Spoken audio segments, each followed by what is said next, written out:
tell you really the Green Party's position on railways. It probably won't be a surprise to you to know that we're completely opposed to privatisation of public services.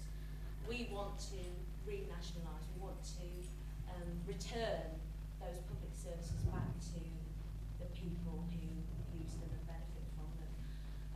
We want to prioritise as well local transport and make dovetail bus services, train services, so that particularly in the Newark area, that we have services that are fit for purpose. I know from working out in the community around Newark how difficult it can be, not across a huge distance, but actually the coordination of those services can be really difficult for and challenging financially as well sometimes, which is another issue that we want to look at. So I'm afraid I wasn't a part of the decision making around that, but I can certainly tell you that the Green Party's position is really to halt all privatisation of our railways. The first thing to say is that I'm not dogmatic about this, like many people are, as you will hear on this panel. Like most people, I've had good quality services and bad quality services from both the public and private sector. Whether it is the railways or any other service, I want to ensure the best possible outcomes for you as the people of Newark and for the country.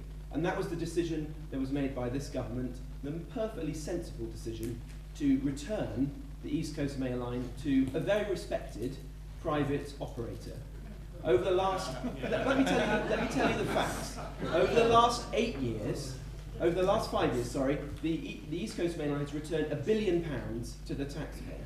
The deal that we have signed will return £3.8 billion to the taxpayer over the next 8 years, and it will bring £350 million of investment to that line compared to £47 million over the previous 5 years. If you go on the West Coast Mainline, there are double the number of services between London and cities like Manchester than there are between London and us and vice versa. So the benefits for this area are clear, and that's why it's backed by the Newark Business Club and many other people who journey every day, the 400 people who travel regularly between Newark and London, a key driver of our future economic success. This government also has a superb record of investing in the railways. There is more investment, 18 billion in this parliament, than any government has done since the Victorian age. And locally, nothing epitomises that more than that key upgrade to the Castle Line Railway. Those first upgraded services will begin on May the 18th. That would never have happened without the direct intervention of David Cameron, George Osborne, working closely with me as your local Member of Parliament, the Newark Business Club, and yourselves to get that done. Thank you. A little bit surprised at this issue about private versus public ownership of the railways, which was resolved a generation ago, all right, the rumbles still to today. And you could argue that this or that scheme didn't work brilliantly.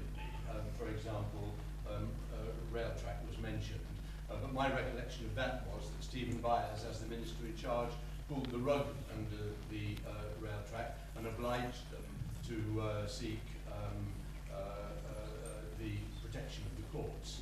And the birth of Network Rail was rather contrived by the government of the day. I don't think there is, no disrespect to Mr. Hayes, I don't think there is any enthusiasm in the country at large for re-nationalisation of bits of the railway. I'm sorry. Well, I say the country at large. I'm not saying there's pockets of this audience. But what I will say is that the scandal and the big issue where enormous investment is being put into a big black hole that people in this room should, as taxpayers, be concerned about is HS2, which is a vanity project promoted by the Chinese because they're the ones who produce the engines. It's not appropriate for a small country like ours, and it's creating enormous uncertainty and destruction in certain parts of the country at this moment in time. HS2 is where the question should have been raised, And I might say UKIP is the only party which is against that vanity and silly project.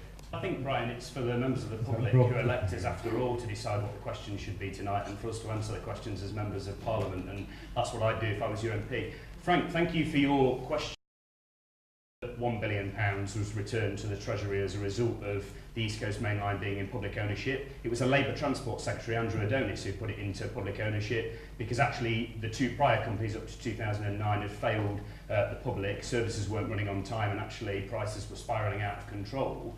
And I just think, you know, Robert, it's all very well saying here tonight that you're not dogmatic about these issues, but people have to judge MPs on their record. You went and voted to sell off the East Coast Mainline when you were down in the Houses of Parliament. So it's no good now telling the people of Newark that you're standing up in their interests. And the frank reality is this. His own watchdogging government, the Competition and Markets Authority, have said that they are concerned because Stagecoach and Virgin Media now have a monopoly on the East Coast Mainline in Peterborough, which means that they have a monopoly of prices, prices continue to go up to customers, and you end up having a rail service that works in the interests of profit making rather than in the interests of people. And the last thing in terms of the franchise is, David Cameron says he stands up for British interests. Anybody could bid for the franchise in the East Coast Mainline, including state-owned companies in France, Germany and Holland.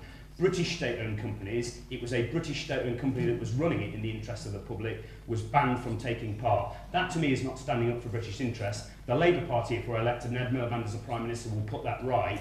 We will use it as a national exemplar as it was, and we will allow the British state-owned company to run railways again. People will judge you on your record, Robert, not what you say here tonight, and you voted to sell off that railway line.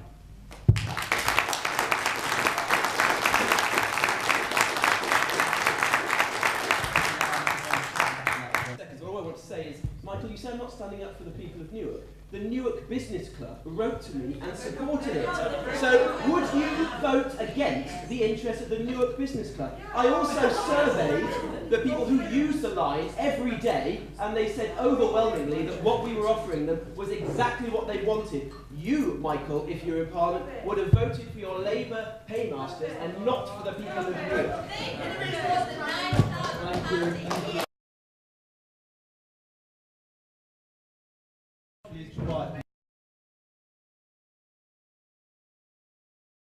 My job is working in research at Imperial College, and I commute regularly, very regularly, to London, and for the first time recently the trains have been a lot better, so I was astonished that this was being privatised again. And you know, if it ain't broke, don't fix it. And the other thing I would like to say is that I'm completely